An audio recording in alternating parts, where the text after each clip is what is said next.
आज का जो हमारा टॉपिक है यह है हीरोन्स फार्मूला से क्लास 9th है mathematics.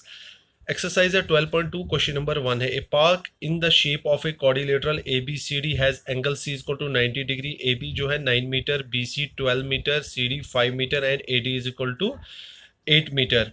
How much area does it occupy. तो हमारे पास एक पार्क है जो कि शेप में है, क्वाड्रिलेटरल शेप में। तो हमने एक फिगर ड्रा की है, एक quadrilateral A B C D. तो जिसकी क्या है, एंगल सी जो है वो 90 डिग्री है, ए बी साइड जो है 9 मीटर है, बी सी हमारे पास 12 मीटर दी है, सी डी हमारे पास 5 मीटर है और ए डी हमारे पास 8 मीटर है।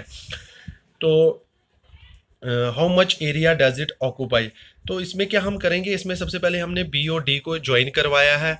तो क्यों ज्वाइन करवाया है, अगर आप देखोगे कि जो हमारी क्वाड्रिलेटरल शेप फिगर थी ए बी सी डी, अब ये दो ट्राइंगल्स में डिवाइड हो चुकी है। तो सबसे पहले हम क्या करेंगे, हमें इस क्वाड्रिलेटर का एरिया निकालने के लिए, क्योंकि हमें इसको हीरोन्स फार्मूला यहाँ पर यूज़ करना है, तो हम क्या करेंगे, इस क्वाड्रिलेटरल को हमने दो ट्राइंगल्स में डिवाइड कर दिया है बी डी को ज्वाइन करवा के। तो अब सबसे पहले हम क्या करेंगे, हम पहले निकालेंगे किस ट्राइंगल का एरिया, जो हमारे पास कौन सा ट्राइंगल है, बी सी डी। तो अगर आप बी सी डी में देखोगे, अगर हम हीरोन्स फार्मूला से इसका एरिया निकालेंगे तो हमारे पास तीनों साइड्स होनी चाहिए। तो अगर आप देखोगे इसमें हमारे पास तीनों साइड नहीं दी है, बी सी दी है, सी डी दी है, मगर जो ये बी डी मैंने ज्वाइन करवाई है, बी डी हमें नहीं दी है। तो सबसे पहले क्या करेंगे, हम बी डी को निकालने की कोशिश करेंगे। तो बी डी निकालने के लिए अगर हमें ये भी पता है कि जब हमें ये ट्राइंगल का बेस और आल्टीट्यूड दिया होता है तो हम कौन सा फार्मूला यूज करते हैं, area of triangle 1/2 of base into altitude. अगर आप इसमें देखोगे कि इसमें हमारा आल्टीट्यूड का काम कौन यहाँ पर कर रहा है, अगर आप देखोगे 90 डिग्री है, सी डी जो है इस ट्राइंगल में, बी सी डी में सी डी जो है वो हमारी आल्टीट्यूड है। तो मैं यहाँ लिख सकता हूँ कि हम क्या करेंगे, सबसे पहले शुरू हम करेंगे area of triangle B C D. तो जो हमारे पास ट्राइंगल कौन सा दिया है, बी सी डी, तो किसके इक्वल होगा, 1/2 ऑफ बेस इंटू आल्टीट्यूड।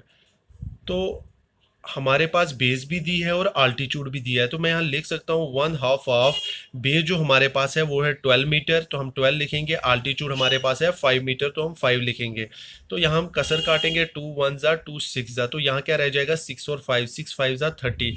तो मैं लिख सकता हूँ 30 मीटर स्क्वायर। तो जो मेरे पास अभी एरिया क्या आया है इसका, 30 मीटर स्क्वायर, कौन से ट्राइंगल का, बी सी डी का। तो अब ये भी मुझे पता है, अगर मेरे पास कोई, हमें पाइथागोरस थ्योरम पढ़ी है कि अगर हमारे पास एक ट्राइंगल होगा, राइट एंगल ट्राइंगल, जिसकी दो साइड्स दी होंगी, तो उसकी हम पाइथागोरस थ्योरम से तीसरी साइड निकाल सकते हैं। तो अब हमारे पास जो ये बीसीडी ट्राइंगल, अगर आप देखोगे ये राइट एंगल ट्राइंगल है जिसकी दो साइडें दी है, और जो हमारी हाइपोटेन्यूज साइड है बीडी है वो किससे निकलेगी, पाइथागोरस थ्योरम से। तो यहाँ हम लिख सकते हैं नो इन ट्राइंगल, कौन सा triangle, no in triangle B C D right angle at, किस पे है राइट एंगल हमारा, सी पे। तो हम लिखेंगे by using Pythagoras theorem, PGT, Pythagoras theorem. तो पाइथागोरस थ्योरम हमारे किसकी इक्वल होती है, हाइपोटेन्यूज का square is equal to base का स्क्वायर प्लस आल्टीट्यूड का स्क्वायर। तो अब हम यहाँ पर इनकी वैल्यूज डाल देते हैं। जो हाइपोटेन्यूज है हमारे पास कौन सी साइड है, बीडी, तो मैं यहाँ क्या लिख सकता हूँ, बीडी का square is equal to base कौन कितनी है मेरे पास यहाँ पर 12 मीटर, तो मैं लिख सकता हूँ 12 का स्क्वायर प्लस आल्टीट्यूड कितना है मेरे पास, 5 स्क्वायर, तो 5 है मेरे पास, मैं लिख सकता हूँ 5 का स्क्वायर। तो अब क्या करेंगे हम, बीडी का स्क्वायर इज इक्वल टू, अगर आप देखोगे 12 का स्क्वायर कितना होता है 144 प्लस 5 का स्क्वायर कितना होता है 25। तो मैं यहाँ लिख सकता हूँ बीडी का स्क्वायर 144 प्लस 25 169।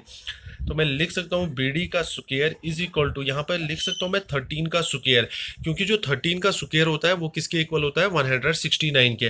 तो यहाँ पर स्क्वायर और स्क्वायर कट जाएगा, तो यहाँ क्या रह जाएगा, BD is equal to 13 metre.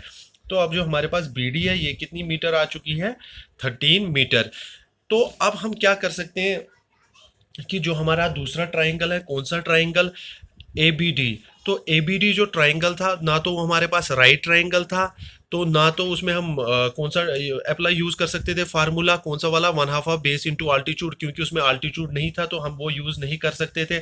इसलिए क्या हुआ कि हमने जब ये बी डी साइड निकाली 13 मीटर, तो अब अगर आप देखोगे जो हमारे पास ऊपर वाला ट्राइंगल है ए बी डी, तो इसकी तीनों साइड्स हमें दी है। ए डी हमारे पास 8 मीटर है, ए बी 9 मीटर और बी डी आ चुकी है 13 मीटर। तो हम इस ट्राइंगल को हीरोज फार्मूला से इसका एरिया निकाल सकते हैं। तो सबसे पहले क्या करेंगे, हम पेरीमीटर लिखेंगे, किसका निकालेंगे, हम लिखेंगे पेरीमीटर ऑफ ट्राइंगल ABD, जो हमारे पास ट्राइंगल ABD है, तो क्या क्या साइड्स हमारे पास आ चुकी हैं, 8 + 9 + 13, A + B + C। तो इनको तीनों को ये सम करने के बाद 9 + 8 17 + 13 हो गया 30 मीटर। तो हमारा पेरीमीटर क्या आया, 30 मीटर। तो सेमी पेरीमीटर क्या होगा, इसका हाफ होगा, तो हम सेमी पेरीमीटर इसका लिखेंगे। तो 30 को किससे डिवाइड करेंगे, 2 से करेंगे, 2 1 ज़ा 2 15 ज़ा, तो हमारे पास सेमी पेरीमीटर कितना आ गया, 15। तो अब हम इस ट्राइंगल का एरिया निकाल सकते हैं हीरोज फार्मूला से। तो हम लिखेंगे area of triangle ABD by using heroes formula. तो हमें पता है कि हीरोज फार्मूला किसके इक्वल होता है, √S bracket S minus A close bracket S minus B bracket close bracket S minus C bracket close. तो अब क्या करेंगे, यहाँ पर वैल्यूज डाल देंगे इनके। तो S क्या है हमारे पास, सेमी पेरीमीटर। तो सेमी पेरीमीटर कितना आ गया हमारे पास, 15। तो हम लिख सकते हैं 15। तो S माइनस A 15 माइनस पहली साइड के हमारे पास ट्राइंगल की 8, तो लिखेंगे 15 माइनस 8 S माइनस B, फिर से लिखेंगे 15 माइनस, तो 9 आ जाएगा। तो लास्ट के हमारे पास S माइनस C, तो लिखेंगे 15 माइनस C हमारे पास क्या है, 13।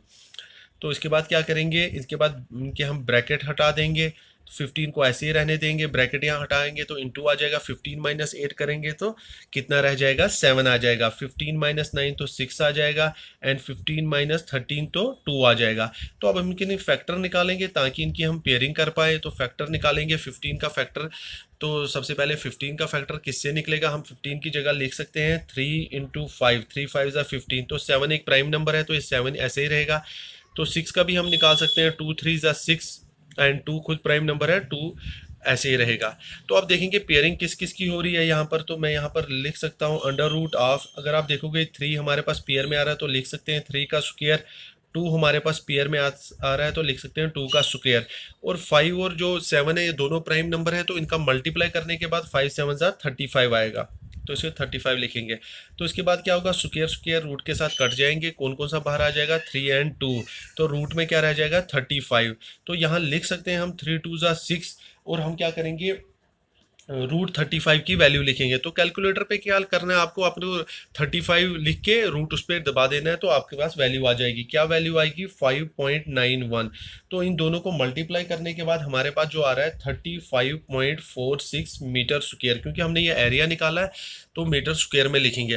तो अब हमारे पास दोनों ट्राइंगल्स का एरिया आ चुका है। तो हम कह सकते हैं कि हम जो हमें एरिया निकालना था किसका, जो हमारे पास ये क्वाड्रिलेटरल शेप पार्क थी, कौन सी पार्क, ABCD। तो हम कह सकते हैं कि हमारे पास इस क्वाड्रिलेटरल ABCD का एरिया आ चुका है। कि कैसे आ चुका है, हम दोनों ट्राइंगल्स का एरिया सम करेंगे तो हमारे पास आ जाएगा ABCD का एरिया।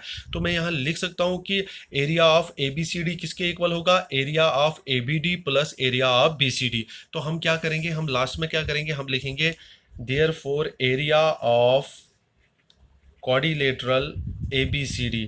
तो किसके इक्वल होगा, ये होगा एरिया ऑफ ट्राइंगल, जो हमारे पास एक तो ABD plus area of triangle BCD।